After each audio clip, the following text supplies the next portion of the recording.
وقعنا معاهم بروتوكول. اللطيف فيه ان هو يعني العالم هتدي لنا كتب واحنا برضه هنستفيد منهم، هم هيستفيدوا طبعا مننا بالعالم الزيارات اللي هتكون موجوده عندهم وهيجوا عندنا ان شاء الله. فهندي لحضراتكم بقى نسخه من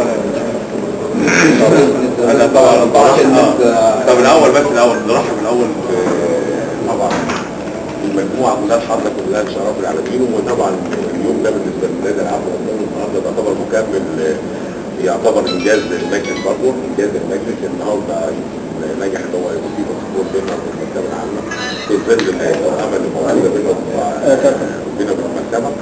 فطبعا انا شايفها من خلالها تبقى بالنسبه لنا تبقى كتير ان شاء الله على الناحيه الثقافيه والناحيه الاجتماعيه وعلى المحافظه بشكل عام وعلى النادي بشكل خاص.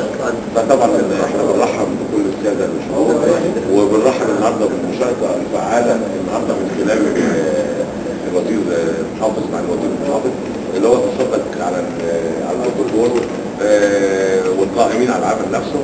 ومن خلاله طبعا من خلال العمل ده ان شاء الله بنوعد الساده اعضاء مجلس الاداره والساده اعضاء الجمعيه العموميه وخصوصا ذكر اللجنه الاجتماعيه والقائمين على الناحيه الثقافيه الخاصه من ضمن اللجنات الموجوده داخل النادي اللي كلها دور ان شاء الله يكون دور فعال داخل النادي على اساسه نقدر ننهض النهارده بالمكتبه اللي تظهر بالشكل الامثل والشكل المناسب اللي يتناسب مع اعضاء الجمعيه العموميه واعضاء النادي.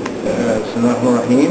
هو تم عمل بروتوكول تعاون بين مكتبه مصر العامه ونادي الاجتماعي يوانبور، وهذا تحت رعايه السيد المهندس محمد القرياوي محافظ البحيره.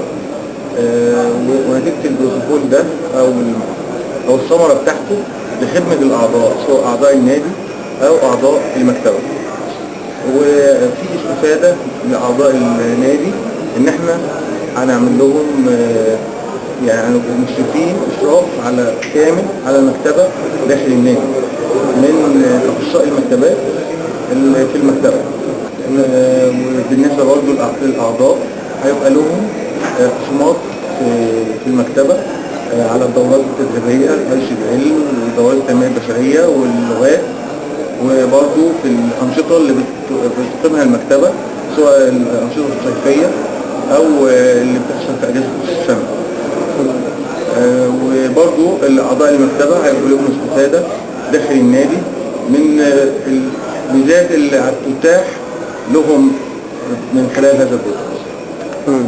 ان شاء الله يكون تعاون مشترك بين النادي وبين المكتبه، ونتفائل خير ان يكون بركه امل في المستقبل. والله احمد ربنا وبالتوفيق للطرفين باذن الله. شكرا جزيلا. شكرا.